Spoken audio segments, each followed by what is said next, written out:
aí, pessoal, tudo bem com vocês? E aí, como é que estamos de isolamento social? Não tá fácil não, né? Eu imagino, não é bom mesmo. Mas vamos lá, vou falar sobre o fechamento da semana anterior, né? Como que os indicadores se comportaram, qual que é a nossa estratégia de carteira. E aí eu quero fazer uma observação sobre 4 fundos DI que estão presentes aí nas carteiras dos RPPS e aí falar o que é o nosso posicionamento sobre eles, tá? Então aqui, falando sobre a nossa carteira, né, sobre os indicadores, é o seguinte: CDI, né, na sexta-feira rendeu aí apenas 0,1%, no mês fechando 0,07%, no ano 1,37%. Então, assim, CDI vai seguir Selic, não tem como. CDI, quem está alocado muito em CDI não vai conseguir nunca chegar na meta atuarial. Falando aqui, por enquanto, os indicadores IMA, né?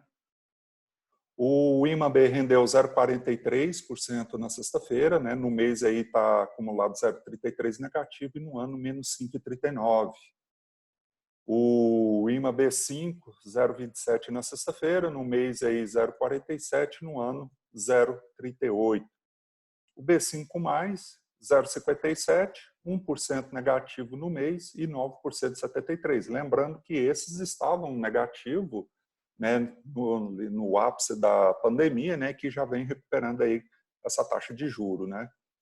Os prefixados, né, o IRFM 0,27 de rentabilidade na sexta-feira, no mês está com 0,47, no ano 3,07. O IRFM1 0,04, 0,19 no mês e no ano 2,08. O IFM1+, que é os títulos prefixados é acima de um ano, né, 0,39%, na sexta-feira, no mês 0,61 e no ano 3,59. Sobre o IDK, né, esquecendo, 0,21, 0,79 no mês e 1,37 no ano. Os índices de renda variável, né, o Ibovespa fechou com uma forte alta de 2,75 na sexta-feira, né, devido aí os temores terem baixado aí com relação ao Covid, né, mas acabou que no mês ainda estamos com uma leve queda de 0,30, né, e no ano ainda forte com uns 30%. Mas lembrando aí que no mês de abril o índice, como diz, diminuiu muito esse prejuízo, né. O Small Caps fechou com uma leve alta, 0,60, mas no mês aí ele está acumulado menos 6% e no ano menos 38%. Aqui, principalmente puxado aqui pela Gol, que deu uma desvalorização muito forte, né? As empresas de prestação de serviço, né? Está puxando um pouco o índice, né?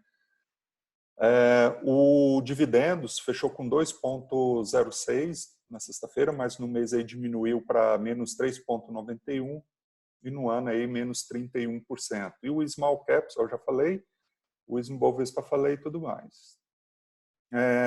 Sobre os fundos DI, falando aqui a respeito de cada um deles, o que a gente está vendo aí, e principalmente uma insistência dos bancos, né? É meio que, não é forçar a barra, mas estimulando aí que os RPPS façam investimentos nos fundos DI, que de fato assim tem que analisar muito bem, porque isso pode gerar algum tipo de problema para vocês RPPS. Pegando aqui o referenciado da Caixa, né, muito comum nas carteiras dos RPPS, é o seguinte: o que a gente tem que observar? Ele vai render próximo à Selic, então ele não vai render muito além da Selic e tudo mais, né? Então, observa, taxa de 0,20% ao ano. Então, você tem que pensar o seguinte: a Selic está rendendo quanto? 3%. Então, o que eu vou ganhar mais ou menos com um fundo DI? É a Selic menos essa taxa de administração. Então, beleza. Então, o que eu estou falando de um ganho de aproximadamente 2,8, vamos dizer assim, por ano, o investimento nessa referenciado DI. Então, aqui, abril, ele fechou zerado. Por quê? ele estava até um pouco negativo, é porque a gente estava até olhando, até vou mostrar ali num outro fundo que fechou um pouquinho negativo, é porque esses fundos fizeram operações compromissadas, ou seja, ele pegou um ativo, né, com certa garantia de taxa de juros, e na época, quando foi feito, né, olhando ali, com certeza pegou uma taxa de juro muito baixa, e aí depois nós tivemos uma certa elevação na taxa de juro por causa do medo no mercado financeiro, e isso então colaborou aí para o aumento dessa taxa de juro, a gente ter rentabilidade negativa. Esse aqui é um produto que se falar assim, não, eu preciso ter ele na carteira, tudo bem. É principalmente, vamos supor, taxa de administração, né? Até vale a pena ter ele aqui na sua carteira. Quando eu parto aqui para o Fique Prático, também da Caixa Econômica Federal. Só que observa aqui, ó, gente, 3,5 de taxa de administração por ano. Pare e analisa comigo.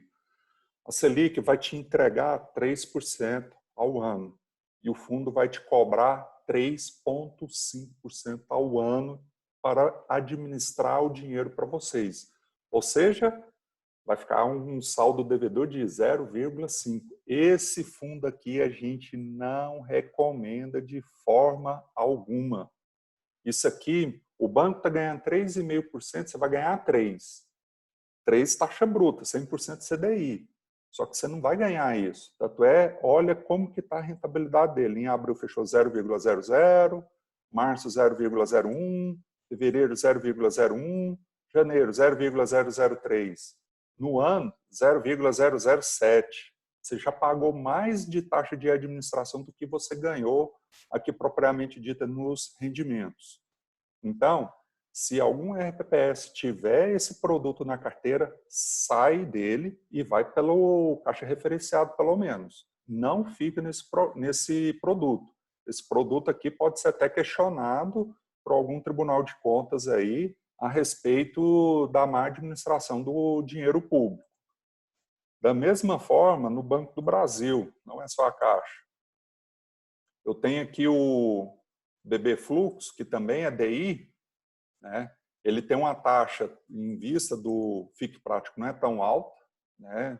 Que a outra lá é 3,5%, esse aqui é 1%, mas é o seguinte, você vai estar ganhando 3% de juros e vai pagar 1% de taxa de administração. Então você vai estar ganhando 2%, beleza. O fundo aqui vem até fechando positivo, né? Salvo engano, foi ele que aqui... não foi ele não, foi outro. Aqui fechando positivo, até bem em relação ao Fique Prático, né? O outro do Banco do Brasil que nós temos é o BB Perfil. Esse sim, ele deu um probleminha aqui por causa também da operação compromissada. Em março, ele fechou 0,03 negativo. Então, ele comprou, fez uma operação compromissada no passado, com a taxa de juro muito alta. Queira ou não, os juros deram uma subida, aí ele fica numa posição perdedora, né? E agora que está recuando, voltando à sua normalidade, aí sim ele está começando a ter um retorno positivo. Então, até quem abriu aqui, ele fechou 0,26. Ele te cobra 0,20 de taxa de administração, contra o máximo que pode chegar a 0,30. Então é o seguinte, o RPPS que tiver que ter o investimento em DI, então que se faça no caixa referenciado, DI, ou no BB Perfil.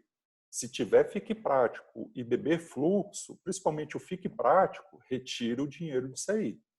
Não fica com esse investimento, porque o banco vai ganhar mais do que você. O BB Fluxo ainda é até aceitável, mas comparando ele com o perfil, obviamente o perfil é muito melhor e vai te trazer um resultado um pouco melhor do que o BB Fluxo. Então essa é a nossa orientação. Taxa administrativa que está em DI, de preferência BB Perfil ou Caixa Brasil referenciado.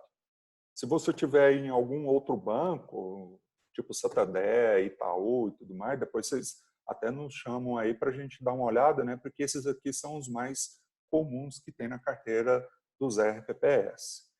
Então, no mais, é isso. Sobre a questão da estratégia de carteira, Estamos ligando de um por um para falar da estratégia do IRFM.